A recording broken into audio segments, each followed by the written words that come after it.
Since their visit to Diagon Alley, Book had remained mute. To be honest, I deeply regret that decision. I truly should not have acted as I did. Is that not so? Had it not been for such actions, the current hill would merely be a forgotten name, with existence itself being the greatest fulfillment. Yet, is this truly satisfactory? Given the circumstances, I can only persist. As you know, I possess no retreat, nor shall I ever choose one. If success eludes me, then death shall suffice. Lily felt a chill breeze sweep through, instinctively wrapping her arms around her shoulders and casting her gaze towards Hill. She noticed an almost imperceptible gray aura enveloping him, a harbinger of doom. Suppression is not a sustainable path. The disruption of balance necessitates the re-establishment of a new equilibrium. An unyielding suppression will only yield adverse repercussions. The more vehement the suppression, the more terrifying the backlash one will face in the future. I am aware of this. Then, why not opt for guidance? Had I still been the person I was before my time at Hogwarts, I would have undoubtedly chosen guidance. However, now I am afraid. Afraid? It is truly astonishing that you experience such emotions.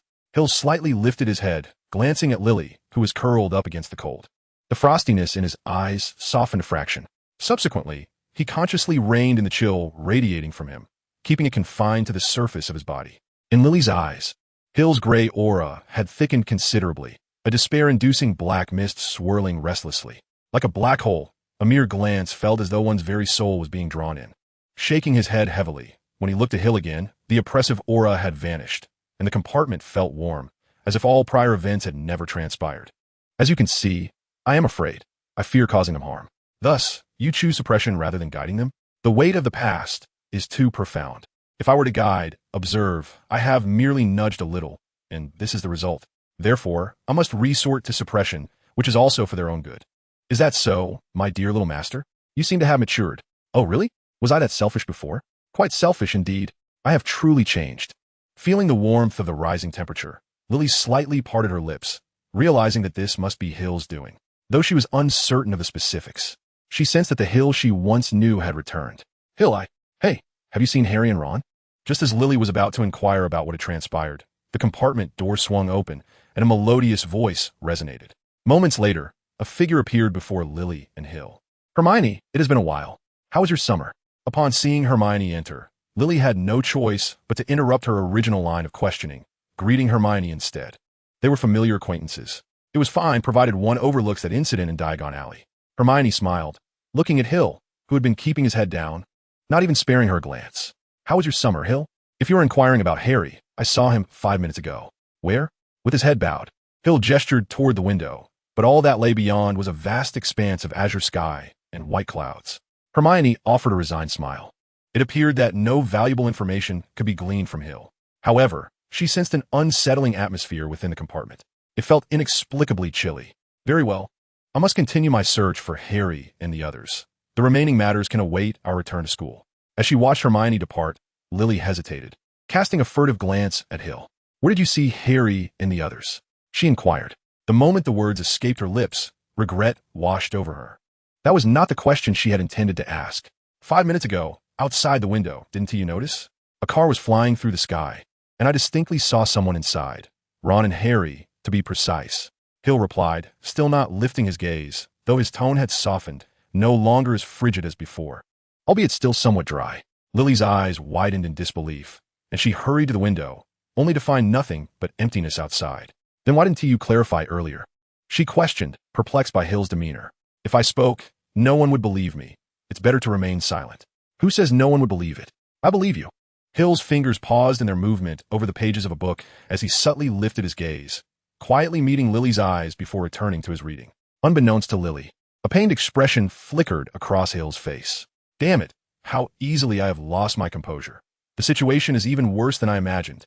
As the Hogwarts Express approached its destination, the sky darkened overhead.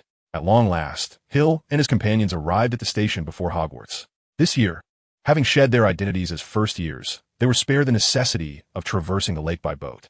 To be honest, with Draco's 2 lackeys in tow, one could only wonder if they might inadvertently capsize the vessel. Students gathered in small clusters, making their way toward Hogwarts, frequently encountering familiar faces along the route, engaging in animated discussions about their summer escapades. Clearly, their vacations had been quite eventful as they reveled in each other's stories. Bringing up the rear, Hill and Lily soon spotted Hermione, who, it seemed, had yet to locate Harry. Her face was etched with concern. Harry and Ron had demonstrated a remarkable talent for trouble over the past year, leaving Hermione with ample reason to worry. Lily recounted Hill's earlier explanation to Hermione, who remained skeptical. It was understandable. While flying cars were not entirely unheard of, the notion of Harry and Ron arriving at school in such a vehicle was indeed astonishing.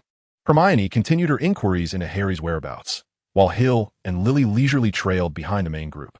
Hill's silver hair had grown a bit too long, the front strands obscuring his vision, allowing only a faint glimmer of silver to be seen. With his head slightly bowed, he appeared distracted by something intriguing on the ground. The cool evening breeze caressed Hill's face, providing a modicum of relief from his constant suffering. In truth, he was almost perpetually enveloped in pain. Originating from the severe consequences of a shattered equilibrium, Hill endures a persistent agony with every passing moment. Though not particularly intense, it clings to him like a haunting specter, a constant reminder of his precarious state. Hill, it seems to whisper, you find yourself in a perilous situation. The balance has been disrupted, and if left unchecked, the repercussions are unfathomable, certainly not to your liking. Then, Professor Lamy, what are your thoughts? Suppression or guidance? Those are your only two options. Which one is the safest? Guidance. He interjects. Apologies, what I meant to ask is, which will spare those around me from harm? In that case, suppression should inflict the least damage. Very well. I choose suppression. Are you certain? Each time something disrupts the balance within you, an immense pain ensues. The greater the destruction, the deeper the suffering. Do you still wish to proceed? It matters not, Professor Lamy. What significance does life hold for someone like me? That is a question for you to answer yourself. Thus, before you seek that answer, do not succumb to death. As he passed a bend in the path, Hill beheld a lake before him. Reflecting the surroundings like a flawless mirror, it truly resembled something. He halted, gazing quietly at the water, and finally shook his head with a slight sigh. Alas, it is not that. What is not that? Lily inquired, startled by Hill's sudden utterance after his prolonged silence. Indeed, it is not that, echoed a soft voice, causing Hill to pause. He lifted his gaze, his silver hair parting to reveal his striking visage and eyes that sparkled like stars. You appear to be in pain, observed the golden-haired girl who had appeared before him. Who are you? He asked, narrowing his eyes. Luna Lovegoth. Chapter 8, Pain. Luna Lovegoth. The first-year student who effortlessly discerned the turmoil within Hill's heart would soon become a member of Ravenclaw. The eccentric Luna, her name itself suggesting madness, as the root Luna is synonymous with lunacy, perfectly encapsulates her character. Her pale golden hair, slightly disheveled, cascades down to her waist. Her eyebrows are faint, accentuating her striking silver-gray eyes, which seem somewhat protruding and veiled, giving her an almost ethereal, dreamlike quality. I see, Hill murmured, gently nodding. This enigmatic girl indeed possessed an uncanny ability to peer into the depths of one's soul. She seemed to have an innate skill for piercing through facades, as if she were perpetually employing a form of soul reading. I am Hill, Hill Fox. When Hill extended his hand, Luna appeared oblivious, her gaze fixed on his face. Rendered speechless, retracting his hand, Hill touched his own face, sensing no abnormalities. What could Luna possibly be staring at? Is a life filled with happiness the source of your torment? Do joyous memories bring you sorrow? Are all things beautiful merely instruments of your suffering? Then, what purpose does your existence serve? Uncertain of what to say, Hill noticed the worry etched on Lily's face. He feigned confusion, yet a tempest raged within him. This girl before him appeared to possess greater depth than he had anticipated. Do you believe in the existence of the crumplehorn Snorkak? Luna's thoughts indeed danced in a whimsical manner, standing in stark contrast to Hermione's rational and unwavering logic. As Luna adhered to her own convictions. Do you believe? I do. What about you? Some things exist solely because they are believed in, do they not? Without providing a definitive answer, Hill offered a vague response. In truth, one of his ancestors had long ago concluded that such creatures did not inhabit this world. Nevertheless, that ancestor, who had aspired to be a traveler, exploring every corner of the earth, ultimately left behind the notion that some things exist because they are believed in. A glimmer of light shone in Luna's eyes. What may have seemed a perfunctory answer to others was, in her eyes, the most profound response. Regardless of whether others believed or not, as long as she held firm in her belief, there would surely be a crumplehorn Snorkak lurking in some unknown corner of the world. By the way, Luna, did you not travel with the first years? Hill observed that Luna, as a newcomer, had not joined her peers in crossing the lake, but instead mingled with the upperclassmen on their way to Hogwarts. Are you not aware? There is a dragon in the lake at Hogwarts, along with merpeople and other creatures. Never tease a sleeping dragon. Indeed, it is said that a dragon slumbers at the bottom of the lake, having rested for an indeterminate time. Perhaps it will continue to sleep, or perhaps it will awaken. So, you did not take a boat? That is not the reason. I see as they walked and chatted, their conversation may have seemed peculiar to others. Lacking any semblance of logic, their topics shifted rapidly, leaving most unable to keep pace. Lily quietly followed behind Hill and Luna, observing the long-lost smile on Hill's face, a smile not born of politeness, but one that emanated from the heart, weighing heavily on her own. Have I done something wrong? Lily had made no mistake. Rather, it was precisely because she had done nothing wrong that her every action caused Hill distress. As for who was more pitiable, the endlessly aggrieved Lily or the eternally tormented Hill, who could truly say? As a second-year student, Hill finally had the opportunity to sit back and enjoy the sorting ceremony for the first years. He recalled last year's ceremony, during which the hat had played a mischievous trick on him, causing a dull ache in his ankle at the mere thought. Sitting quietly in his seat, Hill stared vacantly at his hands. At home, the discomfort had been manageable, merely a faint numbness, as though an electric current coursed through him. However, upon arriving at Hogwarts, the pain he endured had only multiplied. Had it not been for his considerable patience, he might have already expressed his discontent. Suppression is not a viable solution. One ought to contemplate their own well-being. It is trivial, truly, I can endure this. My concern lies with your future. With such sentiments, I fear you may struggle even to find rest. I have brought ample life-giving water, more than sufficient. You are indeed well prepared. Thank you for the compliment. Meanwhile, as Hill conversed with Booker, the sorting ceremony continued. Luna was seamlessly sorted into Ravenclaw, taking a seat not far from Hill. However, it was not long before those around her regarded her with peculiar glances, instinctively distancing themselves. Although Ravenclaw harbors many oddities, someone as eccentric as Luna is a rarity indeed. Seldom seen in decades. Ginny Weasley, the seventh child of the Weasley family, donned the sorting hat with trepidation, and moments later, she rushed excitedly towards Gryffindor. Descending the steps, she noticed a silver-haired boy seated at the Ravenclaw table, somewhat reminiscent of the boy she encountered at the bookstore. There was no time for a closer inspection, as she was soon surrounded by Gryffindor students. Hill observed that Snape was absent from the staff table, presumably off to find Harry and his companions. Shortly thereafter, he noticed that Dumbledore and Professor McGonagall had also departed, likely to address matters concerning Harry and Ron. Although expulsion was unlikely, they would certainly not be spared from laborious discipline. Hill, aren't you going to eat something? Lily inquired with concern, noticing that Hill was lost in thought and had not touched his food. The entire day had been spent on the train, yet she had not seen him take even a sip of water. Hill's face contorted slightly, not for any other reason but due to discomfort. He lifted his beloved lemonade and took a gentle sip.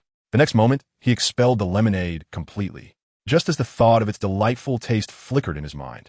A searing pain struck his head, as though sawed by a blade, forcing him to expel every last drop of lemonade. What is wrong, Hill? Terry and others also noticed Hill's unusual demeanor and inquired. Hill paused, gazing at the lemonade in his hand before slowly placing the cup down. After a moment's hesitation, he reached for a cup of coffee, the unsweetened kind, notably bitter, something he would have never touched previously. Under the astonished gazes of the group, Hill took a tentative sip, his brow furrowing, his expression contorted beyond words. Yet he persevered, finishing every last drop of coffee. Had it come to this? A faint gray aura enveloped Hill, unnoticed by others but palpable to all, signaling his dire condition. Indeed, it seems that is the course of action. I must take my leave. Hill stood, departed from the Ravenclaw table, and exited the hall. What is the matter with him? Is he unwell? It hardly seems so. Could it be that he has lost his appetite? Observing Hill's almost fleeing figure, Lily bit her lip tightly, pondering what could possibly be wrong. Hill, why can't you just express it? Upon returning to the dormitory and ensuring Kaka was settled, Hill collapsed onto his bed, only to rise moments later as if flames licked at his heels. Frowning at the soft bed, he sighed deeply, retrieving a vial from his pocket and downing its contents in one swift motion. After consuming the concocted elixir of life and death, Hill lay on the bed, disregarding his pain, and gradually slipped into slumber. At this moment, without the elixir, sleep eluded him entirely. Yet, unbeknownst to Hill, during his deep slumber, his body underwent certain transformations. Teacher, are you saying that one day I might end my own life? It is merely a possibility. I cannot be certain, as such matters rarely yield absolute assurance. By the way, why do you choose to assist me? I should have little connection to you. It is merely a favor owed to one of your ancestors. Without repaying this debt, I would find it difficult to face her. Her? Keep your voice down. It would be unfortunate if that jealous one overheard. Seated at the long table, he'll gaze at the lavish spread of breakfast, a fleeting expression of helplessness crossing his face. Yesterday's experiences had proven that the foods he once relished now brought him only anguish. After scanning the table for some time, he'll reluctantly lifted a bowl of oatmeal, grimacing as he took a sip. Oatmeal, during the days before his 5th year, it was a staple he consumed nearly every day. His time at St. Mungo's was destined to bring him no joy. Thus, oatmeal provided him not with satisfaction, but rather the very reason he could endure it. Yet again stifling a yawn, Hill set aside the half-finished bowl of oatmeal, squinting as his mind wandered. Meanwhile, at the Gryffindor table, Ron received the last thing he ever wished to receive. "Oh no!" Ron exclaimed, his voice rising. "It's fine. It's still alive," Hermione reassured him, gently poking Errol with her fingertip. The ancient owl had just tumbled headfirst into Hermione's jug. Had Ron not rescued it, it might have drowned. Not that. Ron pointed at the red envelope. To Harry and Hermione, the envelope appeared quite ordinary. Yet Ron and Neville regarded it as if it might explode. "What is wrong?" Harry inquired. "My mother sent me a howler," Ron replied weakly. "You better open it, Ron." Neville whispered shyly. "It'll be worse if you don't. My grandmother sent me one once. I ignored it, and..." He took a breath. It was terrifying. Harry observed their expressions of dread and glanced back at the red envelope. "What is a howler?" he asked. However, Ron's attention was entirely fixated on the letter, the corners of the envelope beginning to emit smoke. "Open it quickly," Neville urged, only a few minutes left. Ron extended his trembling hand, cautiously retrieving the envelope from Errol's beak and tearing it open. Neville plugged his ears with his fingers, and Harry instantly understood why. At first, he believed there had been an explosion. A tremendous sound reverberated throughout the hall, dislodging dust from the ceiling. "Having stolen a car, if they were to expel you, I would not be the least surprised. Just wait and see how I would handle you then. You probably never considered the feelings your father and I experienced upon discovering the car was missing." It was the voice of Mrs. Weasley, amplified 100-fold, rattling the plates and spoons on the table, while the echoes from the stone walls created a deafening cacophony. Everyone in the hall turned to see who had received the howler, and Ron, shrinking in his seat, could only glimpse a crimson forehead. "Last night, upon receiving a letter from Dumbledore, your father was nearly overcome with shame. We have painstakingly raised you, only to witness you engage in such reckless behavior, putting your life and Harry's at risk. It is infuriating. Your father will face scrutiny at work, and it is all your fault. If you do not start behaving, we will bring you back immediately." Startled by the sudden noise, he'll open his eyes and glance towards the Gryffindor table. Noticing that Ron had received the howler, he chuckled softly before quickly bowing his head once more. His expression twisted once again. Chapter 9, Fission. Ravenclaw's first class of the day was Charms. After breakfast, or rather, after Hill observed others finishing their meals, Terry and the others walked with him towards the Charms classroom. Hill appeared somewhat distracted, his gaze fixed on the ground, nearly slipping on a banana peel underfoot. His complexion was not as vibrant as usual. It seemed somewhat pallid, as if he were unwell. "Hill, are you all right? Hill! Hill!" Anthony, with a look of concern, pressed his hand to his forehead, realizing he had called out to Hill several times. "Hill, are you okay? You look rather unwell," Michael tentatively inquired, sensing Hill's distressed state. This was reminiscent of the beginning of the previous semester when Hill had exhibited similar symptoms due to a series of events that had left him utterly drained. At that time, his complexion had been even more ashen, resulting in him fainting. After a moment, Hill took out a mirror and gazed into it. This cannot continue. It was merely the first day, yet Hill's condition had already deteriorated significantly. This was just the beginning of the term, and there was still a lengthy journey ahead. Could he endure until then? Silently, Hill stowed away the mirror and, as if nothing had transpired, continued towards the Charms classroom. Terry and the others exchanged worried glances, their eyes filled with concern as they watched Hill walk further away, prompting them to jog after him. Trailing behind Terry and the others was Lily, clutching her books, deliberately maintaining a careful distance. Not too far from Hill, yet not too close either. Lily was no fool. Hill's unusual behavior could not be concealed from anyone. She instinctively recalled the peculiar words of that strange girl, Luna Lovegood, from that fateful night. "A life filled with happiness brings you anguish, and joyful memories leave you melancholic. All that is beautiful torments you. In such a case, what purpose does your existence serve? Is it truly so, Hill? What has transpired? What has caused you to become this way?" Lily mused that perhaps it was time to have a serious conversation with Hill. Professor Flitwick had taught the material long ago, and thus Hill appeared rather disengaged during the lesson. The wand had to be waved in a particular manner. The arc of the movement and the precision of the incantation influenced the spell's efficacy. Professor Flitwick demonstrated a wand movement and then encouraged the students to practice freely.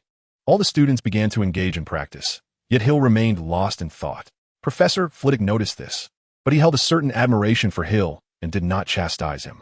However, he observed that Hill's complexion was rather peculiar, prompting him to approach. "Hill, are you all right?" Upon seeing the concern etched on Professor Flitwick's face, Hill involuntarily flinched, then gently shook his head. "I'm fine, Professor. Perhaps I just did not rest well last night." Sleeping like a log, yet calling it a poor night's sleep? Anthony muttered under his breath, earning a glare from Hill. Professor Flitwick seemed to accept Hill's explanation. Nodding in acknowledgement, "Be sure to take care of yourself. Your health is of utmost importance." With that, he affectionately patted Hill on the head. A warm sensation cascaded down from Hill's head, alleviating the discomfort he had felt. It appeared that Professor Flitwick was quite adept with healing spells.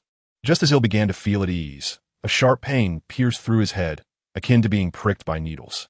He nearly cried out, but with Professor Flitwick still observing, he stifled the impulse. Professor Flitwick seemed oblivious to Hill's distress, turning back to the lectern to continue the lesson. The bell rang, signaling the end of the charms class. Hill departed the classroom with the others, leaving it momentarily vacant. Professor Flitwick tidied up his desk, pausing to glance toward a particular seat in the classroom, one that Hill had occupied. Was he perpetually enduring suffering? Were healing spells ineffective or even counterproductive? Was this a curse? Professor Flitwick's voice brimmed with confusion, and a flicker of concern passed through his eyes. It seemed he needed to confer with Dumbledore, who might possess some insights. After the morning charms class concluded, Ravenclaw had no further classes until the afternoon potions lesson. During this interlude, Hill intended to return to the dormitory, recalling that he had matters to attend to. "Hill, may we have a word?" Lily stood in his path, prompting Hill to furrow his brow slightly, as he surmised her intentions. After a moment of contemplation, Hill nodded. "Follow me." A few minutes later, they arrived at a secluded patch of grass outside the castle, where tranquility and spaciousness reigned, devoid of onlookers.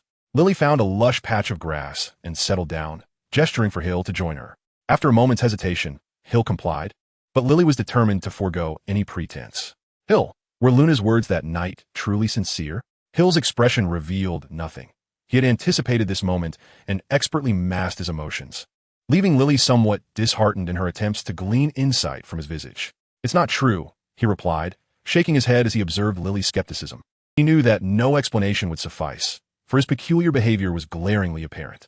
Yet, admitting the truth was out of the question. "You are lying," she exclaimed.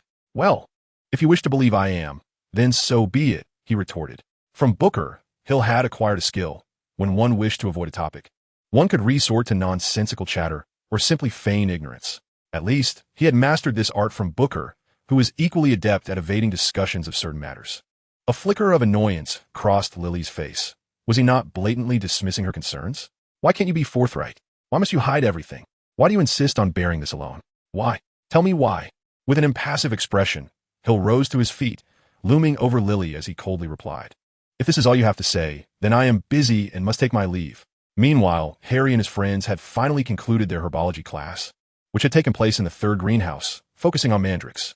However, today's lesson felt peculiar, as the newly appointed defense against the dark arts professor, Gilderoy Lockhart, seemed to be at odds with Professor Sprout.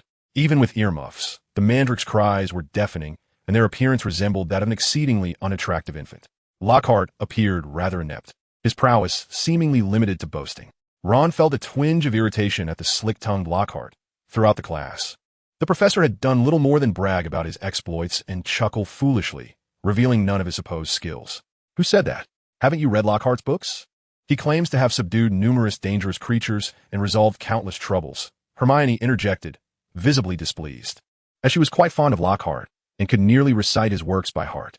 "Humph. Well, we will see his capabilities in the afternoon class," Ron mused, having learned through countless experiences that engaging in verbal sparring with Hermione would invariably lead to his own misfortune. "Humph. He will undoubtedly astonish you." Observing his two friends, Harry shook his head, bemused by how they often quarreled over the most trivial matters. "What is our next class?" Harry inquired, eager to know what lay ahead, as he had not touched a book all summer and wondered how much he still retained from previous studies. "Transfiguration with Professor McGonagall," Hermione replied, glancing at her schedule. Harry noted that she had circled all of Lockhart's classes with hearts, but chose not to comment on it. Ron let out a mournful cry. Professor McGonagall's class filled him with an ominous foreboding. He sensed that today would be particularly unfortunate. Glancing at his wand, which was on the verge of breaking, Ron felt it was time to acquire a new one. However, having just received a howler this morning, he knew his mother would undoubtedly send another.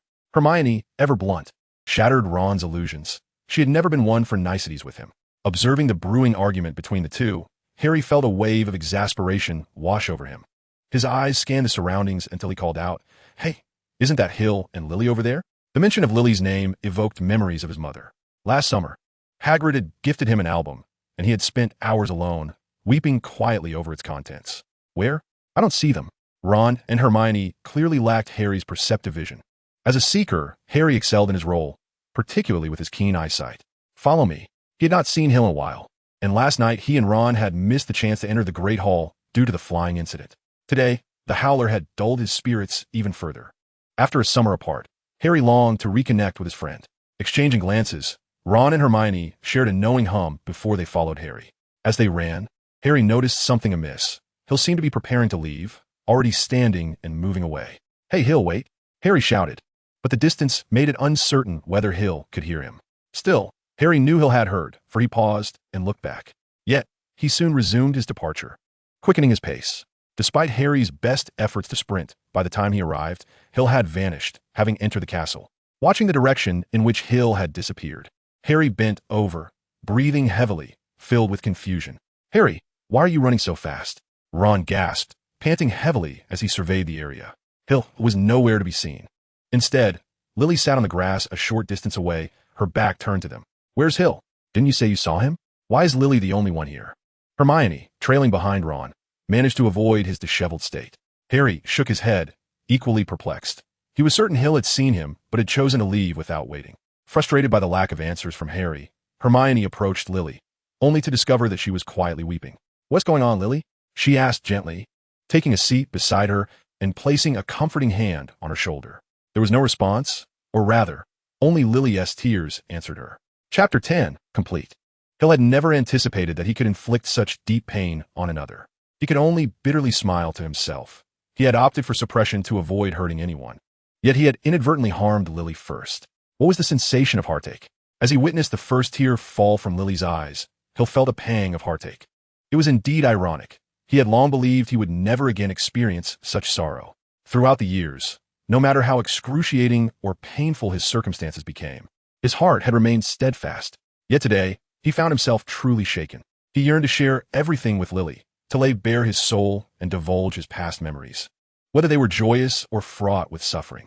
The burdens he bore were immense and suffocating, a noose tightening around his neck, binding him in a life steeped in emptiness. Hill had always thought he had severed many of his emotional ties. However, the heart is an elusive entity. One may believe love is a thing of the past. Yet around the next bend, true affection may await. One may think tears have run dry, yet tomorrow might bring forth someone worthy of their sorrow. One may feel they have relinquished all, yet the weight of those burdens remains ever present. Hill had become remarkably adept at suppressing his genuine emotions, facing all with an unflinching demeanor, even the prospect of his own demise. As long as he willed it, not even Dumbledore could discern a hint of his turmoil. Yet, was this truly deceiving himself? Before departing, Hill had noticed Harry and the others, but he did not stop, uncertain of how to confront them, unsure of how to explain himself. Indeed, he was utterly flustered, simply because a girl before him had shed tears, the first girl to weep for him. Consequently, he almost fled the scene, even resorting to magic for assistance. Despite standing resolutely against Voldemort, Hill lacked the courage to face his friends, instinctively avoiding the students. He arrived at the entrance of the room of requirement. He paused, contemplating his desire for a place to think in solitude before stepping inside. The room materialized according to Hill's wish, presenting an empty space, save for a solitary sofa. It was dim, yet serene, reminiscent of his own living room, albeit more austere. Throwing himself onto the sofa, he disregarded the faint discomfort that accompanied his relaxation, closing his eyes to ponder his next steps. I believe it would be best to lay everything bare. Booker felt particularly conflicted. Among all its masters, Hill was the most troublesome. This child appeared remarkably mature, executing tasks with precision, surpassing his peers in many regards. Yet, Due to past experiences, he struggled with matters of the heart, becoming less adept than those deemed ordinary. A quintessential example of high intelligence coupled with low emotional acumen. Hill gently shook his head. The prospect of honesty was simply unattainable. This path was one he was destined to traverse alone, with no chance of retreat. Though brutal, Hill had never regretted his initial choices. Hey, I'm not criticizing you. But what is wrong with being honest? Booker felt a twinge of impatience. To him, such matters should be resolved swiftly, for the longer one hesitates, the more complicated it becomes. Unlike his previous masters, who dealt with issues decisively, he found himself entangled in indecision. The question lingered. Was Hill's situation truly akin to that of his ancestors? Understanding his own hesitations, Hill recognized that even if he were to hesitate 100-fold, it would not be excessive. With his eyes closed, he leaned back against the sofa, lost in thought, unaware of how long he had been contemplating. At last, he opened his eyes, and a dazzling silver light flickered in the dim room. My dear young master, have you reached a decision? Facing Booker's inquiry, Hill slowly nodded. His fists clenched tightly, the knuckles whitening from strain. He bit his lip so hard that it had drawn a trickle of blood. In a voice that was slightly hoarse and laborious, he articulated with great difficulty, then let us proceed with greater resolve. The ritual, as you know, I have employed it once before. I have studied it, and reverse application should be feasible, correct? Hill squinted, his face twitching slightly as he arrived at a daunting decision. Reverse application? Are you suggesting? Indeed. I have already utilized it in its direct form with commendable results, have I not? A faint smile graced Hill's lips, yet a bitter aftertaste lingered within. Thus, reverse application should yield comparable outcomes. Booker fell silent for a moment before resolutely rejecting the idea. Absolutely not. Using that ritual once was my greatest regret. To employ it again is simply out of the question. This is my choice, and you will support me. Just as you did before, will you not? Hill retrieved various materials from his pocket. The blood of unknown creatures, potions of myriad colors, beast bones, and even a large bathtub. As he surveyed the array of items necessary for the ritual laid out before him, Booker realized that Hill had long been prepared, or perhaps he had anticipated this day for quite some time. Now, did his refusal hold any weight? Oh, great one. Since you have witnessed this scene, why do you not intervene? You are fully aware of the repercussions that will ensue. Booker, help me. I can no longer endure this. Confronted by Hill's piercing gaze, Booker felt a momentary disorientation. This version of Hill, with such familiar words, when had he last encountered this? A division of memories surfaced 6 years prior. Booker, help me. I can no longer endure this. My dear young master, the consequences of this ritual are gravely burdensome. Should you not reconsider? At merely 6 years of age, Hill stood in the basement with eyes red-rimmed, facing Booker. His expression was one of profound anguish, his complexion pallid, and his frame emaciated. Though he was 6, he appeared scarcely 4, for he was painfully frail. Reconsider? What more is there to contemplate? Do you understand? Every moment of life is torment for me. I wish to die. I truly wish to die. In a fit of hysteria, Hill shouted, seizing Booker with fervor. But I cannot die yet. I am truly unwilling to accept this fate. Why must I bear the brunt of such an unjust destiny? Why? Do you understand? Do you comprehend the feeling I experienced upon finishing that book? How we have all been living in a fictional realm. We are merely characters within a narrative. And I'm not even mentioned by name. We exist as mere words on a page. Everything we endure is but a design crafted by another's hand. I refuse to accept it. Why must my fate be dictated by you? Why must I be confined to the role of a character? I possess flesh and blood, love and hatred. I am a being capable of free thought, free action, and free affection and animosity. Why should I be controlled and imprisoned like a wretched prisoner? I refuse. I refuse. If there exists a force that governs all, then I curse you, for you too are being manipulated by others in your fate. I refuse. I am worthless. What are you shouting about? Does it make you seem capable? Booker, breaking his prior silence, unleashed a torrent of invective towards Hill, exclaiming, By Merlin's ghost, I should not be squabbling with a mere child like you. What nonsense about the Fox family being the most successful. Damn it. Who do you think you are? Do you hold yourself in such high regard? Are you going to grandly declare that your fate is yours to command, not the heavens? What is going on in your mind? Do you have even a shred of sense left? Can you not ponder a bit more? This book, what does it represent? What does it signify? Do you truly understand? Blast it all. You prattle on, without knowing the situation, shouting for no reason. I had a modicum of expectation for you. Yet you turned out to be the most incompetent master I have encountered in all these years. Damn it. Do you even deserve the Fox surname? If I could find other family members, I would have fled long ago, rather than remain here playing in the mud with a child like you. Ugh. After a tirade lasting half an hour, Booker, still unsated, paused, gazing at Hill, who appeared somewhat dazed. He smacked his lips, restraining the urge to continue his diatribe. Whether you can endure this depends solely on you. Do not let me down. Upon returning from his journey, he pleaded, Booker, assist me. I cannot continue like this. Then I hope you do not regret your decision today. Let us speak of regret when it comes. Perhaps this will be the wisest choice of my life. I am weary of conversing with you. I wish to rest. So, does that mean I must address the matter of the diary alone? Of course. You know this ritual is quite troublesome. Then let us begin. Very well. Following Booker's guidance, Hill prepared the necessary items for the ritual, ready to initiate it. Simple operations, quite convenient. Yet this ritual is destined for no one's use. Now let us commence. Certainly, I hope this endeavor can be executed with thoroughness. It is indeed challenging. Employing a reverse mechanism is no less complex than a direct approach, and achieving perfection is an impossibility. The very nature of this ritual is fraught with significant flaws, as it was conceived by an individual who believed that moderation is key. Thus, he left it incomplete. How irresponsible. Well, it is time to commence. Focus your mind and cast aside all distractions. The silvery light of the ritual spread throughout the room, engulfing Hill like an overwhelming tide, rendering everything else invisible. Light was the essence of this space. With eyes closed, Hill sighed quietly, and in the next moment, he felt as though his soul were being torn to shreds. He could not restrain a scream. The ritual's dividing line. Harry and his companions returned to the castle alongside Lily, and as they entered, a torrential downpour began outside. The sky was overcast, thunder rumbled ominously, and the wind howled, obscuring even the sun's radiance. Although it was still morning, an evening ambience enveloped them. What close call! We almost got drenched. Observing the scene outside where land and sky blended into one, Ron exclaimed with relief. If we had been caught in such a downpour, we would have been soaked to the skin. This rain arrived so unexpectedly. It was just sunny a moment ago. Wait a minute. I distinctly remember today being forecasted as clear. How could it be raining? Hermione's expression was one of confusion, but she quickly abandoned her inquiry into this trivial matter. Perhaps the forecast was simply inaccurate, as is often the case with Muggle weather predictions. Only Lily, extending her hand, felt the icy raindrops upon her skin, yet she seemed oblivious. Hill. Chapter 11. Normalcy. If Hill were to arrive in my world, he would likely see me as his first target. Meanwhile, the door to the room of requirement creaked open, and Hill emerged slowly. A powerful gust of wind swept through, tousling his silver hair and revealing his pallid visage. Boom! A flash of lightning cleaved the sky, illuminating the dim corridor. Hill took a single step forward.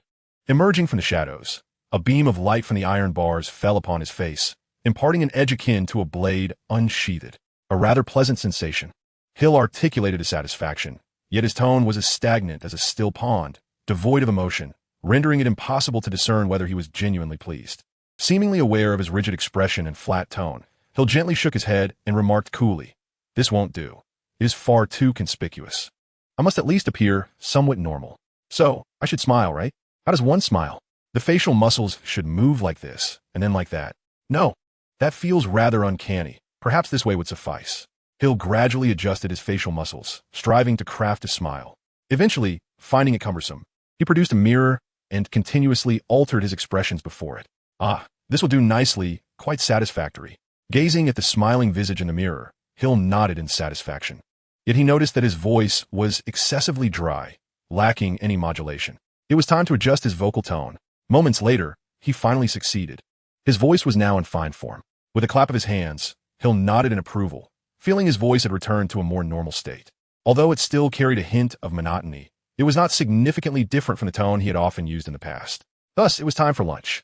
Calculating the hours, he realized his stomach should be grumbling by now. With this thought, Hill strolled down the tranquil hallway, a gentle smile gracing his face. This smile bore an eternal quality, suggesting that he might continue to smile indefinitely. Occasionally, he encountered familiar classmates, greeting them warmly and exchanging pleasantries. Perfect. Truly perfect. Upon reaching the auditorium, Hill selected a seat, noting that not everyone had arrived yet, although some pre-meal desserts and beverages had already been served. What should he drink? Scanning the surroundings, he picked up the closest glass of lemon juice and scrutinized it. The color was exceptionally pure, indicating freshness.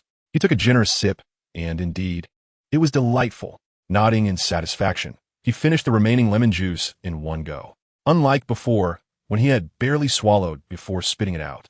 This time he seemed to savor the drink.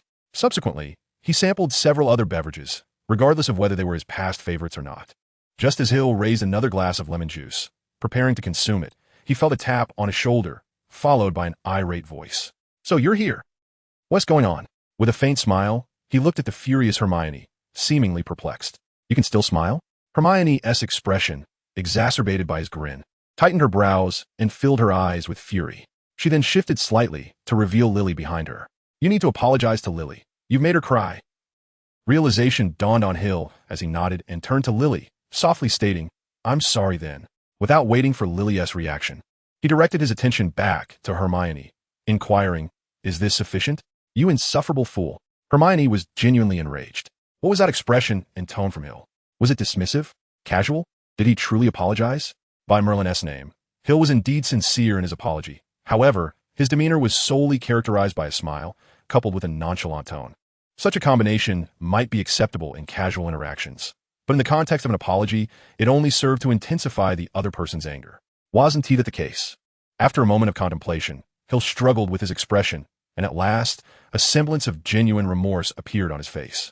Subsequently, he parted his lips, their movements a mere whisper of sound. He shook his head, paused momentarily, and at last spoke. "I apologize, Lily. My demeanor today was rather inappropriate. It was my fault. Will you find it in your heart to forgive me?" The line of apology. The midday incident of contrition ultimately faded into obscurity. Although Hermione sought to pursue the matter further, Lily chose to let it rest, accepting Hill's apology, which bore little semblance to sincerity. During lunch, Lily's gaze remained fixed upon Hill, and with each passing moment of observation, her complexion grew increasingly pale. Ultimately, she departed the hall before finishing her meal. At the Slytherin table, Draco cast a worried glance toward Hill, aware of the preceding events. Hill's current state seemed dire indeed. Meanwhile, at Gryffindor's table, Hermione continued to scrutinize Hill relentlessly, while beside her, Harry and Ron exchanged sympathetic looks with him. When Hermione has set her sights on someone, trouble is sure to follow. At the faculty table, Dumbledore engaged in quiet conversation with Professor Flitwick, his eyes occasionally drifting toward Hill, then sweeping over to Harry, ignoring the peculiar stares of certain individuals. Hill completed his lunch in solitude and returned to his dormitory, allowing himself to recline upon his bed. This time, he found slumber without the aid of the elixir of life, a semblance of normalcy. After all these years, he finally savored a moment of it. Yet Hill pondered, is such a life truly normal? Book lay quietly beneath Hill's pillow, absorbing his murmured thoughts. It felt an overwhelming weariness, yearning for a slumber that would usher in an eternal dream from which it would never awaken. But then, damn it, when will these days come to an end? I cannot endure this any longer. A pack of lunatics, a bunch of scoundrels. What do you regard life as? What do you perceive destiny to be? What do you think of yourselves? Such a life, how delightful it is. Bastards, I absolutely will not allow that to happen.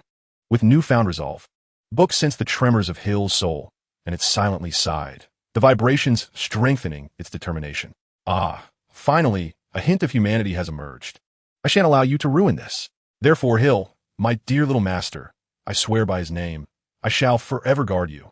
Having endured a millennium of solitude, Book, though not a true human in the conventional sense, embodied more humanity than most. To be human is to possess desires and obsessions, to cherish that which is dear. For Book, its desires, its obsessions, and its very essence were intricately bound to Hill. The line of guardianship. During the afternoon potions class, Severus Snape, having not seen Hill all summer, clearly had not forgotten him. Within mere moments of the class commencing, he seized upon excuses to deduct numerous points from Hill, his tongue ceaselessly lashing out with caustic remarks. "Fox, do you truly comprehend potions? I suspect you must have landed face first at birth. Stir it properly. Did you have lunch today? Why not apply a bit more force? It is merely a potion of inferior quality. Before class concludes, you must produce a potion with purity exceeding double that standard, or you shall be deemed unfit."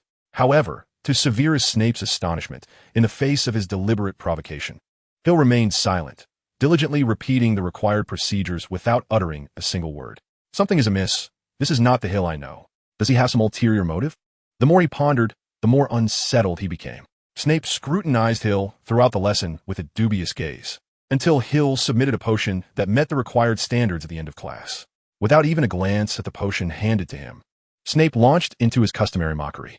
Yet, Hill merely listened with a smile, as if the barbed words were directed at another.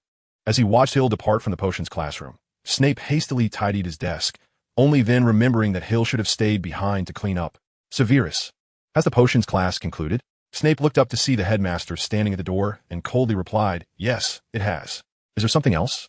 Has our indomitable boy conjured yet another sensational incident? Those unfamiliar with the circumstances might interpret Snape's words as disdain for Harry. But those in the know would detect a hint of something deeper, an almost imperceptible trace of concern. Though scant, it undeniably existed. The son of the woman he once loved, no, still loves, who bore the same enchanting green eyes as hers. Though he may be annoying, he remains the last testament to her existence in this world. Shaking his head gently, Dumbledore smiled. Harry is quite honest, albeit a bit impetuous, yet he would never instigate trouble. And what brings you here? I wish to inquire about the condition of Mr. Fawkes. Professor Flitwick informed me that he seems rather abnormal. Dumbledore's smile gradually faded, his expression growing serious. We need not question Professor Flitwick's insight. If he claims Fawkes is troubled, then there is indeed cause for concern. Hence, I seek your perspective. Snape furrowed his brow. The name Fawkes always conjured thoughts of a loathsome, despicable wretch. He replied with evident displeasure, what is abnormal about him? He is as obedient as any other student. Cowed by my reprimands, scarcely daring to utter a word. I cannot fathom how he had the audacity to defy me last semester. A glint of understanding flashed in Dumbledore's eyes as he nodded. Ah, I see. He indeed has issues. What issues? He seems perfectly normal, does he not? Not quite. He was never a truly normal individual. Dumbledore shook his head, rejecting Snape's assessment. What do you mean by that? What I mean is, the very fact that he appears normal now renders him the most abnormal of all.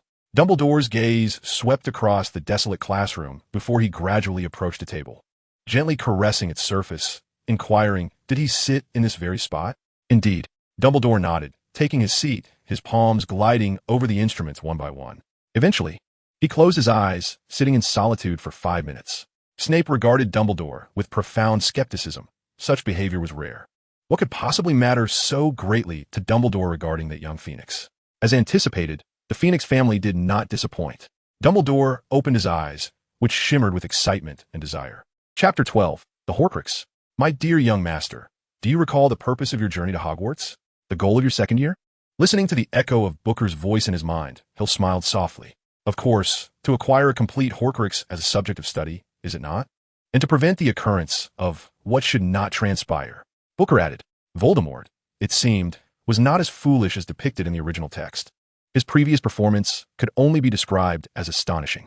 He accurately assessed Dumbledore's intentions and confidently walked into a meticulously crafted trap, ultimately managing to escape. Though failing to obtain the Philosopher's Stone was a significant setback, the stone itself was hardly a coveted artifact. Voldemort's cunning, meticulous calculations, precise judgment of the circumstances, and ample patience left a profound impression on Hill. As a memory of Voldemort at 16, the Horcrux he completed that year may not have been as terrifying as he himself, yet Hill could not afford to be complacent. Speaking of which, the diary we acquired was a forgery, was it not? Previously, in Diagon Alley, Hill obtained a diary from Ginny, which, according to the original narrative, was one of Voldemort's Horcruxes. However, the final confirmation revealed it to be merely an ordinary diary, not a Horcrux at all. This implies that the whereabouts of the actual Horcrux remain unknown. We were all deceived, or rather misled. In truth, it was never stated that the diary was obtained at that time. The notion of a bookstore exchange was merely Harry's speculation. Perhaps Ginny received it only after entering Hogwarts. The book provides scant details about how the diary came into Ginny's possession, leaving us in the dark regarding its acquisition. Lucius himself has not openly admitted to such actions. Nor would he. Surely, something went awry. Otherwise, how could an old book contain a brand new diary? Could it truly be so? Thus, Hill gently nodded. Voldemort was also wary of Dumbledore. Voldemort's return was inevitable, and Dumbledore must have anticipated this, especially considering Voldemort brazenly utilized the authority from Slytherin last year. It is important to note that Voldemort's authority was but a one-time privilege, while Slytherin's legacy resides within Hogwarts. Although Dumbledore may not be able to locate the so-called Chamber of Slytherin in the immediate future, this does not hinder him from making preparations for unforeseen circumstances. For instance, monitoring those who exhibit unusual behavior. Lucius, last year, a portion of the reason Dumbledore was summoned away by Voldemort was due to Lucius's activities within the Ministry of Magic. Having a prior record, Dumbledore would naturally be more vigilant regarding him. In this light, would Voldemort still consider sending the diary into Hogwarts through Lucius? Surely, he cannot be that foolish. Today is Wednesday, and there is a flying lesson scheduled for the afternoon. The flying lessons for second-year students are considerably more lenient than those for first-year students. Aside from height restrictions and certain prohibited areas, students essentially enjoy a degree of freedom. The weather is rather pleasant, with bright sunshine and a crisp autumn breeze. Following a rain shower just 2 days prior, the air is exceptionally fresh, with the subtle scent of earth mingling with the delicate fragrance of flowers, a true testament to the vitality of life. Although autumn heralds the approach of winter and the onset of decay, the grounds of Hogwarts remain vibrant and full of life. After receiving permission from Madame Hooch, Hill hurried to the base of a large tree, as he had matters to discuss with Buick concerning the Horcruxes. From a distance, Lily observed Hill, her face etched with hesitation and turmoil, her appearance markedly more gaunt than in recent days. Indeed, though only 2 days had passed, Lily had managed to slim down considerably. It was hard to believe that this was the same Lily who had been so vivacious at the start of the school year. The very Lily who could even compel Hill to yield. "What is it, Lily?" Padma, a fellow Ravenclaw and more introverted sister, flew over on her broomstick. Unlike her extroverted sister, Padma is quite sensitive and perceptive. She is somewhat aware of Lily's situation and glanced at Hill, who seemed to be resting under the tree, and indignantly asked, "Did that guy upset you?" "Not at all." Lily quickly waved her hand, a gesture that nearly caused her to lose her balance and tumble from her broom. She promptly regained control and descended to the ground. "Are you really fine?" While Padma sensed that Lily was concealing something, she refrained from pressing further, recognizing that this was a private matter between Lily and Hill, one that outsiders should not intrude upon. "Iem me truly fine. It's just that the weather has been rather dreary lately, which affected my mood. However, the rain is clear now, so I'm all good." With a radiant smile, Lily appeared to have genuinely overcome her troubles.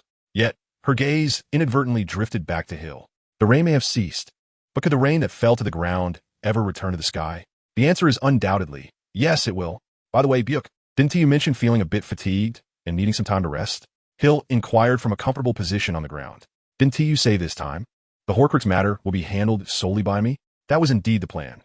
The ritual would consume most of my energy, but the ceremony hasn't even commenced. Though this thought crossed his mind, Buick was not foolish enough to voice it. Instead, he replied with feigned astonishment, "Did I say that? I don't recall." Feigning ignorance has become a habitual skill of bookers.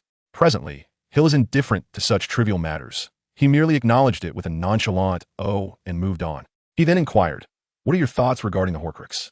"I am pondering several questions. How could such an important item as the diary end up in Lucius's possession?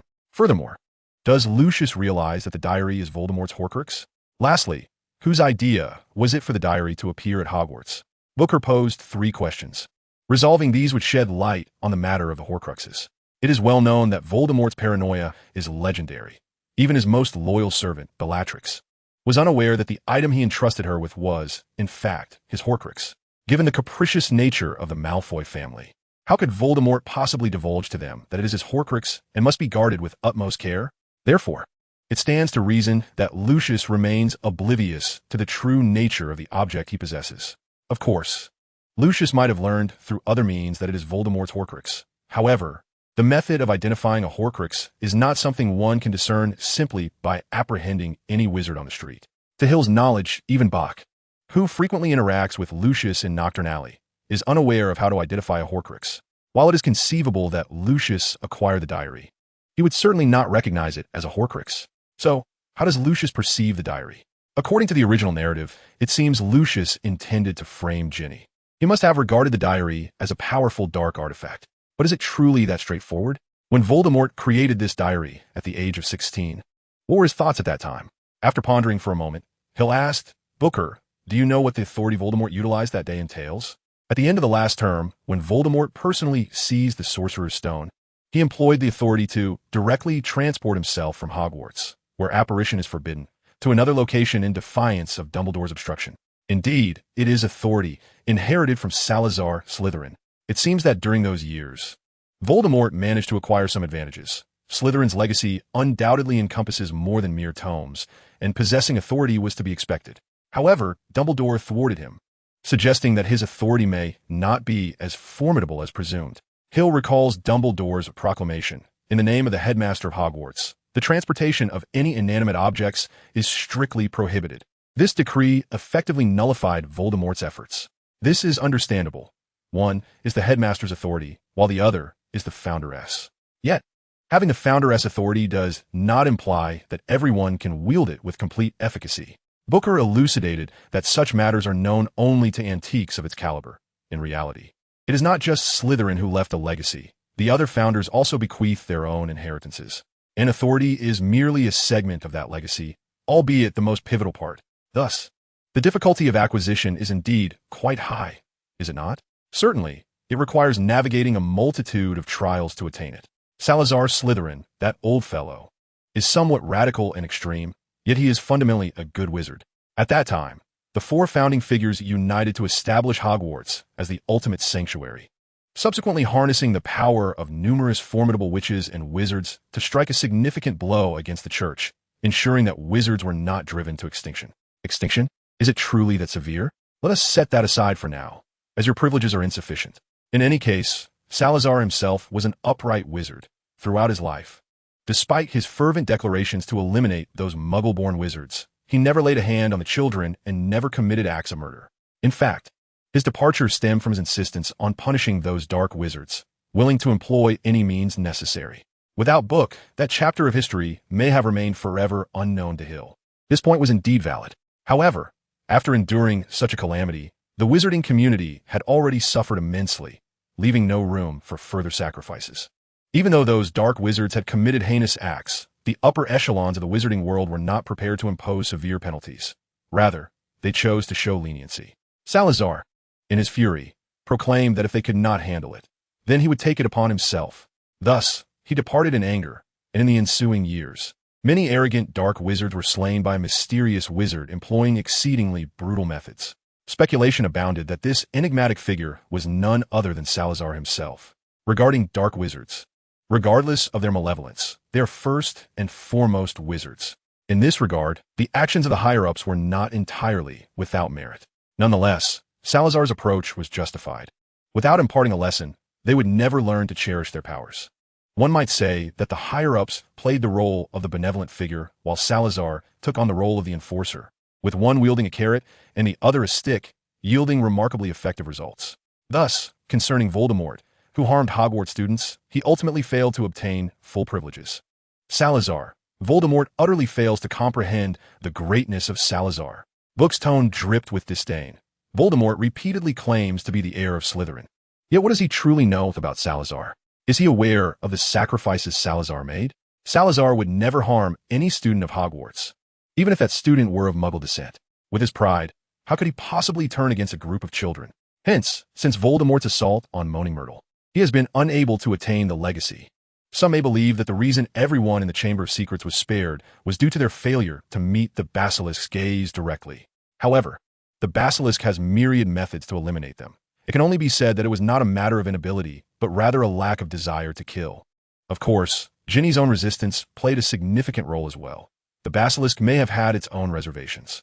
So, is Voldemort returning to reclaim the legacy of Slytherin? I believe that to be the case. Intriguing. Chapter 13. Defense Against the Dark Arts. It now appears that the diary's presence at Hogwarts may indeed align with Voldemort's intentions, as Lucius likely delivered the diary to the school under his orders. Of course, with a hint of self-interest, he chose Ginny Weasley for this purpose.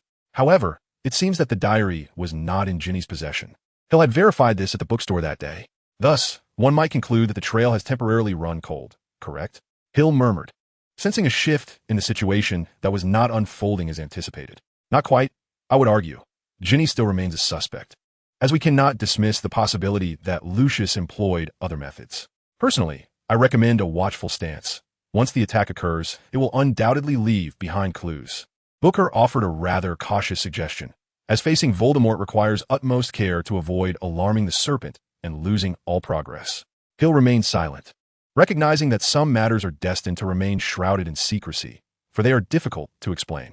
So be it, let us observe the developments. Though it feels somewhat passive, Hill opted for this course of action.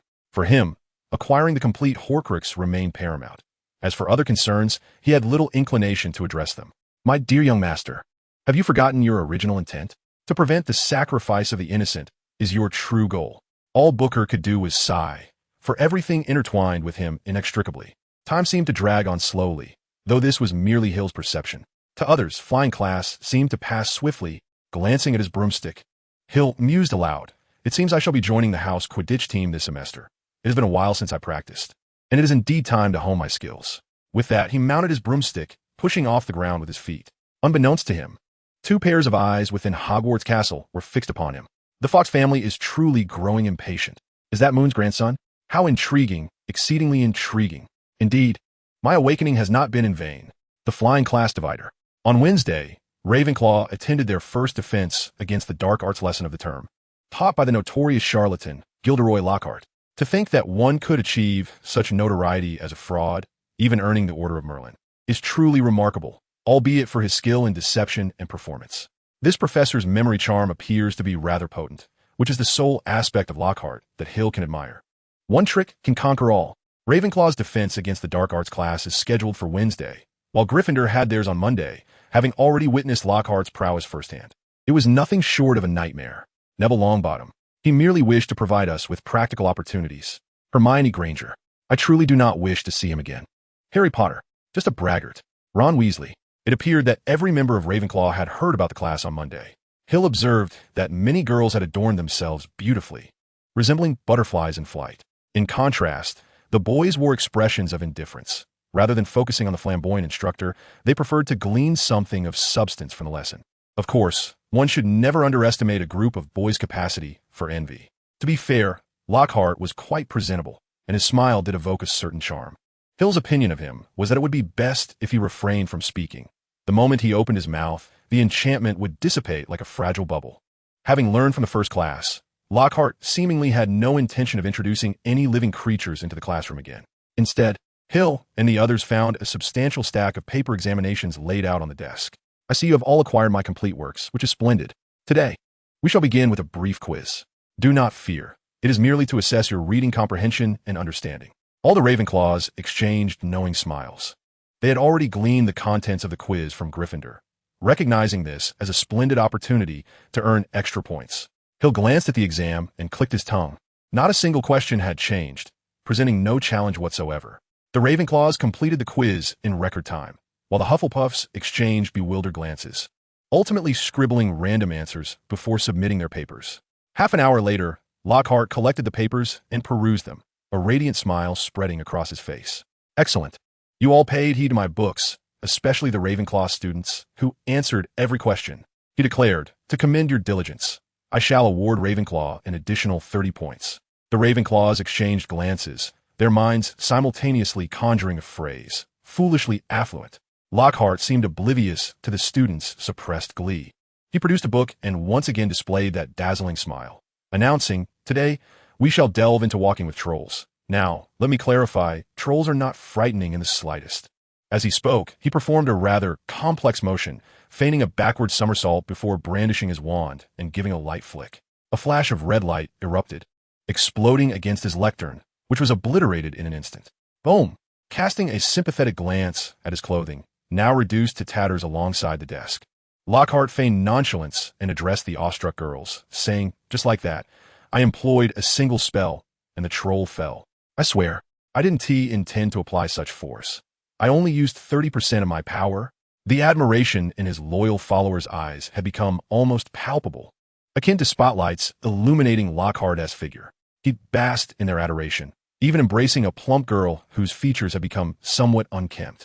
With that embrace, the entire classroom erupted into chaos. Fervent admirers abandoned their desks, encircling him at the podium, clamoring for autographs and photographs. I wager that the increase in this year's Hogwarts freshmen by 40% is not due to a resurgence in the reproductive capabilities of wizards, but rather because Gilderoy Lockhart has arrived at Hogwarts. Terry remarked with palpable disdain. Throughout the class, Lockhart displayed none of the prowess befitting his status. Oh, how I wish I could possess Lockhart's charm. Anthony sighed enviously, gazing at Lockhart, who was surrounded by a throng of adoring girls. This young man seemed to be preoccupied solely with women, dreaming of the pleasures of being embraced by them on either side. Yet, you are not the protagonist. Hill, do you have any thoughts? Michael inquired, noticing that Hill had merely smiled without offering an opinion. The writing is quite commendable and rather engaging, suitable as a leisurely read. Hill replied, setting aside Walking with Trolls. It must be said that Lockhart's literary talents appear rather impressive, and the stories are indeed entertaining. However, one wonders whether these tales are genuinely penned by him. Yet, observing his foolishly blissful countenance, Hill deemed the possibility to be negligible. Thus, Lockhart joyfully concluded the class amidst his many admirers. Aside from the shattered podium, the lesson was surprisingly harmonious. This prompted Lockhart to resolve to perpetuate such a teaching style. His mind consumed with visions of his adulating fans surrounding him. Setting aside Lockhart's book, Hill instinctively recalled the chilling novel that Lily had gifted him, the one authored by Tina. It was indeed astonishing that a woman who appeared so demure could compose a horror story. Why did that cross my mind? It makes no sense, Hill pondered, sensing a dissonance yet quickly dismissing the thought, as though it had never crossed his mind at all. Phew, that was close. I nearly revealed myself. If it were possible to sweat, Booker would undoubtedly be drenched in cold perspiration. Indeed, it had once again deceived Hill. Perhaps even Booker was unaware that its greatest talent lay in deception, much like its creator. Sometimes, one line necessitates another to cover it. Once the first is told, one must continue weaving more. After the conclusion of the defense against the dark arts class, Hill contemplated and ultimately decided to seek out Robert to discuss the matter of joining the Quidditch team. The mere mention of Quidditch evoked a particular conversation in his mind. I prefer the chasers. My father was once a chaser for Ravenclaw. I eagerly anticipate your performance next year. Shall I procure a trophy for you to behold? You did say so. If I achieve it, what would be my reward? What do you desire? Indeed, something feels amiss. What is happening? This isn't right. Hill left the classroom, puzzled, as he walked and reflected, sensing that something was indeed awry. The current situation seemed to diverge significantly from his expectations, and the discrepancy was rather substantial. Let us analyze from the beginning. The ritual appeared to be quite effective, and my subsequent performance has validated this assertion. However, my demeanor seems to suggest otherwise. A rather unsatisfactory conclusion emerged, prompting Hill to pause momentarily before shaking his head, burying his previous thoughts deep within his mind as if nothing had transpired. The ritual has succeeded. I have transformed. Indeed, I am no longer who I once was. In a near-hypnotic state, Hill incessantly recited this phrase within his mind, repeating it over and over, striving to engrave it profoundly into his very soul. With each utterance, his eyes dimmed a fraction, his expression grew increasingly indifferent, and his entire being radiated an aura of coldness. Upon returning to the Ravenclaw common room, however, his eyes unexpectedly sparkled with brightness, a faint smile graced his face, and the chilling demeanor dissipated. Yet this was merely a facade. Observing Robert, the Ravenclaw prefect, reclining on the sofa engrossed in a book, it was evident that he was not as preoccupied as the prefects of other houses. He leisurely perused a joke book, occasionally breaking into soft chuckles. Robert, I wish to inquire about the Quidditch team. Might you enlighten me? Hill asked, settling into an empty seat opposite Robert. Setting his book aside, Robert turned to Hill and queried, What? Are you preparing to compete in Quidditch? Perhaps. Living such a mundane existence lacks excitement. Hill replied with a light laugh. Robert shrugged and remarked, I still believe you ought to have been sorted into Gryffindor. It might suit you better. Compared to other Ravenclaws, Hill indeed possessed a distinct disposition. He yearned for adventure and relished exhilarating pursuits. Given his personality and preferences, Gryffindor would have been the most fitting house for him. Alas, our family is entirely Ravenclaw. Hill responded with a semblance of resignation. A peculiar family indeed. I've heard that none from your lineage have ever been sorted into other houses. It is quite remarkable. Even the obstinate Black family had a rebellious member who joined Gryffindor 20 years ago, Robert remarked, shaking his head in disbelief. He was not inclined to dwell on the matter further, glancing at the time before stating, How about this? Today is Wednesday, and the day after tomorrow. I shall bring the captain of the Quidditch team to meet you. Why the day after tomorrow? Hill inquired. Poor Roger, may Merlin bless him. A few days ago, he was cursed by an elderly witch who seems to harbor a crush on him, and he has been at St. Mungo S since before the term began. By my calculations, he should return the day after tomorrow, Robert explained.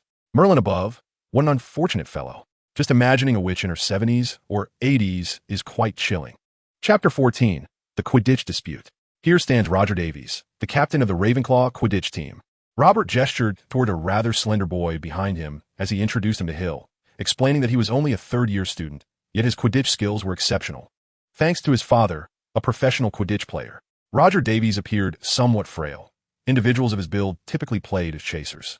The role of a beater demands considerable physical strength and an even greater sense of balance than that required of chasers.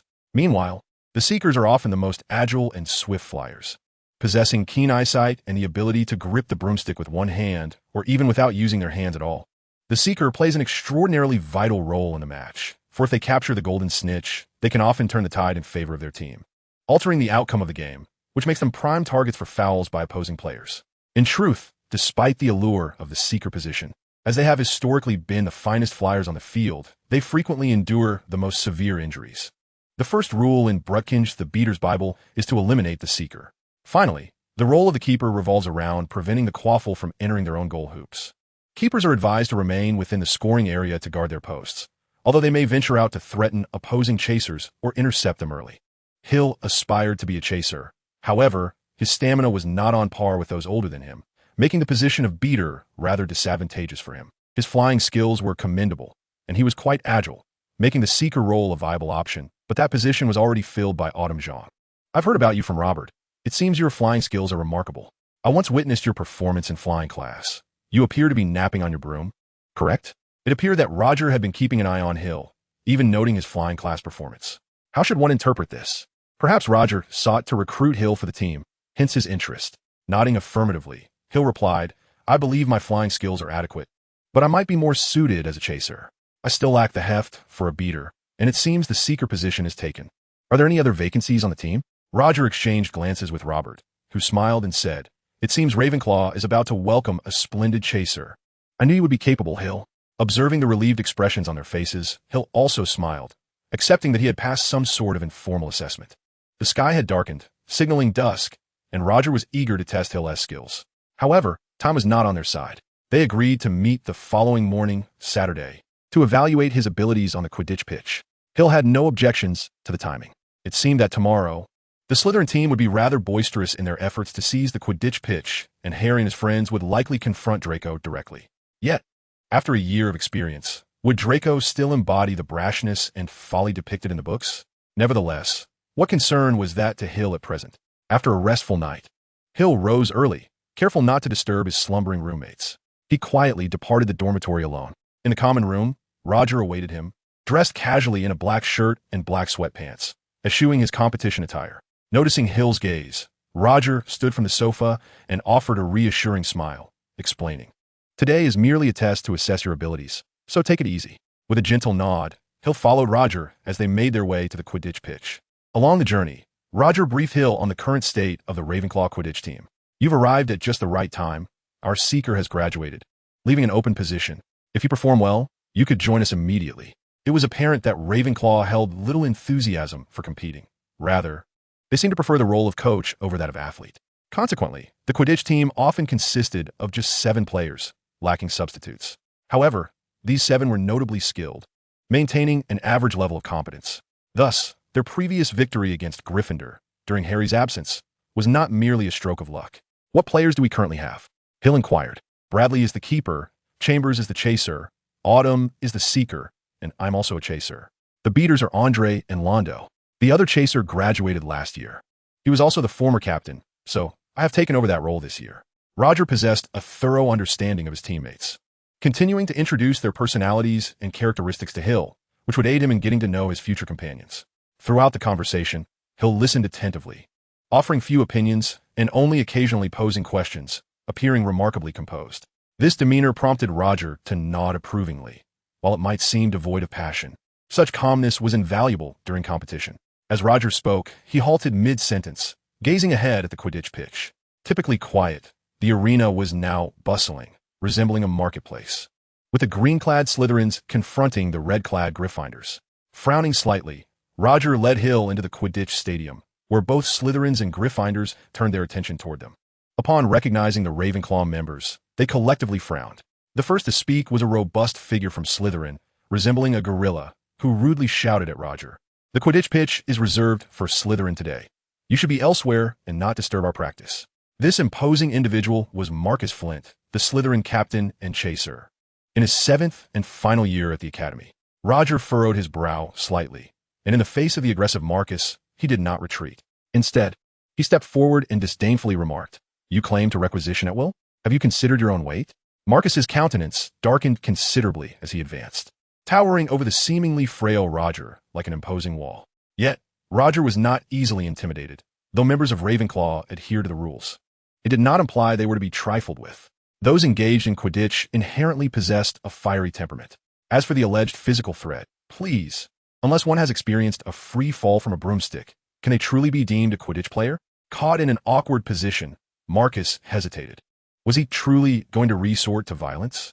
That would be preposterous, given that Professor Flitwick was renowned for his protectiveness, and in terms of credentials, he far surpassed Snape. Marcus, we have a note from the headmaster. A calm voice interjected, and Hill recognized it immediately. It appeared Draco had indeed shown some growth. Indeed, we have a note. Coming back to his senses, Marcus hastily rummaged through his pocket and produced a crumpled note, which he promptly handed to Roger. The latter took the note, glanced at it, and furrowed his brow even deeper. Observing Roger's reaction, Marcus couldn't help but smile smugly as he declared, "What do you think? We possess a note signed by Professor Snape." The note from Snape was undoubtedly the greatest asset for the Slytherins. They had the authorization and approval of a teacher, while Gryffindor and Ravenclaw had nothing of the sort. Just as Roger fell into silence, the Gryffindors, who had remained inactive until then, sprang into action. Their captain, Wood, approached Roger, took the note, gave it a cursory glance, and inquired, "Have you added a new seeker? Where is he?" "It's me," a soft voice interjected, and, simultaneously, the 6 Slytherin players parted to reveal Draco, standing behind them. "Aren't you Lucius Malfoy's son?" Fred asked disdainfully. "You dare mention Draco as father? How amusing." The entire Slytherin team chuckled triumphantly. "Then do take a look at the generous gift he has bestowed upon the Slytherin team." In unison, they raised their brooms, revealing 7 brand new, gleaming Nimbus 2001 brooms that dazzled everyone in the morning sunlight. The latest model, just released last month, Marcus remarked nonchalantly, brushing off a speck of dust from his broom. "I am confident it is significantly faster than the outdated Nimbus 2000 series. As for the antiquated Clean Sweep 7s, he cast a malevolent smile at Fred and George, who each clutched a Clean Sweep 5, suggesting they might as well use them to sweep the floor. The Gryffindor players were momentarily rendered speechless. There was no denying the truth of the disparity they faced. Hill noted a trace of derision on Draco's face, not directed at Gryffindor, but rather aimed at his own teammates. Indeed, the performance of the Slytherin team has been utterly dismal. What is this? The demeanor of nouveau riche? How amusing it is to see them basking in the glory of borrowed brooms. Slytherin truly seems to be deteriorating with each generation. Although Gryffindor has caught sight of that note, they remain unwilling to concede, lingering in place. Roger, on the other hand, harbors his own thoughts. Since Gryffindor refuses to leave, he will stay and observe the unfolding events. Clearly, the Slytherins regard them with disdain, as Marcus has already begun directing preparations for training. During this time, Hill and Draco exchange a brief nod, their glances speaking volumes. Draco appears to have matured significantly, no longer the impulsive youth he once was. He now seems more inclined to act than to speak. Yet, Hill still senses an underlying discord, a peculiar feeling. Is he still not mature enough? Perhaps. Not everyone is as peculiar as I am. Harry felt a twinge of exasperation being dragged to the Quidditch pitch by Wood so early in the morning, only to stumble upon this debacle. Observing the arrogant Slytherin players and the worn-out brooms clutched by his teammates, he could only sigh. He noticed Hill had also arrived, seemingly preparing to join the Quidditch practice. Could it be that he would partake in Quidditch this year? It was not outside the realm of possibility. The Hill who once single-handedly infiltrated the underground trials surely possessed commendable flying skills, as that flying key challenge was no trivial matter. He found the events from a few days prior rather puzzling, yet the start of the school year had been overwhelming, leaving him little time to converse with Hill. Throughout this period, Hermione had incessantly voiced her grievances about Hill's previous demeanor, expressing her dissatisfaction. Harry observed the subtle exchanges between Hill and Draco, unsure of how to respond. Aware that Draco was Hill's cousin, he merely felt relieved that Hill was not as insufferable as Draco. Not far away, Hermione and Ron approached. At that moment, the Slytherins were still reveling in the glory of their new brooms, with Marcus unabashedly declaring, with the support of Draco's father and the Nimbus 2001, "Your Gryffindor team is destined for defeat." Unfortunately, Hermione had a penchant for dousing the flames of arrogance with her cold logic. She retorted disdainfully, "At least none of the Gryffindor players had to pay to join the team. They earned their places through merit." Hill closely observed Draco's reaction. How would he respond? A flicker of anger crossed Draco's face before he venomously replied, "No one asked for your opinion. You filthy little mudblood." Hill was momentarily taken aback. This reaction felt rather unexpected,